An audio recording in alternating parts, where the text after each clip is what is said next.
خاص کروں. یہ جو میرے آقا کی زبان سے نکلی ہوئی دعائیں مسنون اور معصور دعائیں ہیں، ان کا اہتمام کرنا چاہیے. اس لیے کہ یہ جو میرے آقا کی زبان سے نکلی ہوئی دعائیں مسنون دعائیں ہیں حدیث پاک کی، وہ اس لیے بھی پڑھیں کہ ان دعاؤں نے، ان الفاظ نے میرے آقا کے زبان و دہن کو چوما ہے، ان کی زبان سے نکلی ہے.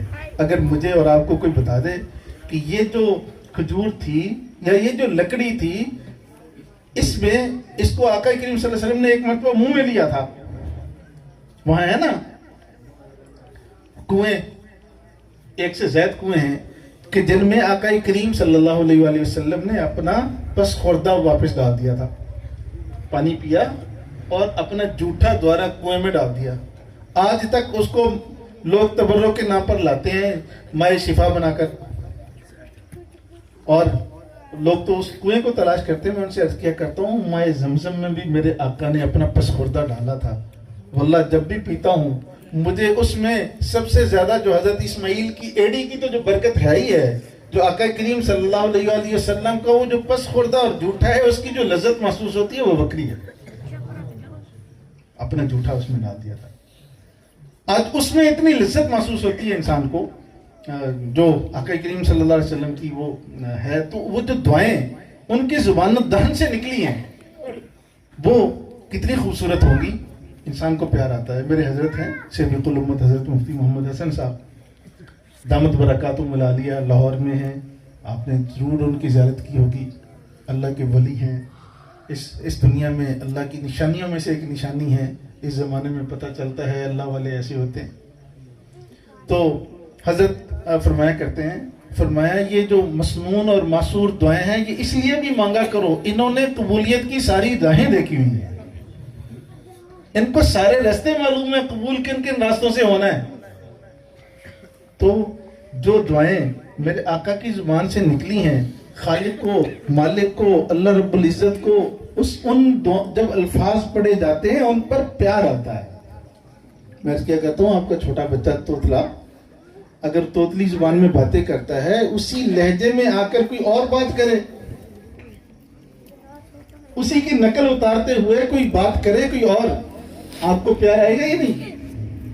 انسان کا دل پسیج جاتا ہے، میرے بیٹے کی اس لہجے میں گفتگو کر رہی ہے. تو یہ تو اللہ کے محبوب ہیں، جو ان کی زبان سے نکلی ہوئی دعائیں مانگے گا فوراً اللہ کا پیار متوجہ ہو جائے گا. ہمارے یہاں یہ بڑی خدائی ہے کہ رٹی رٹائی ہم نے 2-3 دعائیں ہیں وہ اردو والی مانگ لیتے ہیں ٹوٹی پوٹی. میں کیا کرتا ہوں اس کو معصور دعائیں سیکھیں. اس کے لیے ہمارے حضرت تھانوی نبی اللہ مرکزون نے ان دعاؤں کو جمع کیا ہے مناجات مقبول کے نام سے. ابھی میں 4 دن پہلے تہیہ کر کے آیا ہوں کہ انشاءاللہ اس کو نئے سرے سے اچھے انداز میں چھپا کر ہم تقسیم کریں گے فری. کیسے ہوتا ہے ایک چیز کا حال، تو ان دنوں میں ان دعاؤں کا حال ہے کہ یہ دعائیں عام ہونی چاہیے. ایک مسلمان ان دعاؤں کو پڑھے، اس کے نیچے ان کا ترجمہ پڑھے. اب یقین جانیے انسان کی عقل دنگ رہ جاتی ہے کہ یہ دعائیں ہم ساری زندگی لگا کر نہیں مانگ سکتے. ایسی دعائیں ہیں کہ ان میں بیلنس ہے، توازن ہے، کیا مانگنا ہے کیا نہیں مانگنا وہ سارے سلیقے ہیں. ہوں کیسے نہ اس اپنے محبوب کو ساری باتیں سکھائی تو خود ہے، مانگنے کا سلیقہ بھی سکھایا. ایک دعا آقا کریم صلی اللہ علیہ وسلم کی، ویسے تو جس دعا کو آپ اٹھائیں گے نا دیکھیں گے اس میں آپ وہاں کھو کے رہ جائیں گے. ہم تو مناجات مقبول ہمارے یہ طلبہ جو تخصص کے وہاں پڑھتے ہیں تو ان کو تو میں لازم کرتا ہوں کہ ہر روز اس کو پڑھیں ایک منزل کو. مقصد یہی ہوتا ہے کہ عادت بن جائے. تو الحمدللہ پڑھتے ہیں، میں خود بھی پڑھتا ہوں. تو ان میں دعا ہے اللہم اجعلنی فی عینی صغیرہ وفی اعین الناس کبیرہ. کتنی خوبصورت دعا ہے. اے اللہ مجھے اپنی نظروں میں چھوٹا کر دیجئے، اے اللہ لوگوں کی نظروں میں مجھے بڑا کر دیجئے. مان سکتے ہیں ایسا توازن کہ مجھے اپنی نظروں میں تو گرا دیجئے اور لوگوں کی نظروں میں اٹھا دیجئے.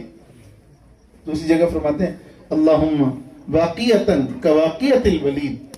اے اللہ میری ہر شر سے، ہر عیب سے، ہر نقص سے، ہر گناہ سے، ہر برائی سے، ہر بری نظر سے یا اللہ میری ایسی حفاظت فرما جیسے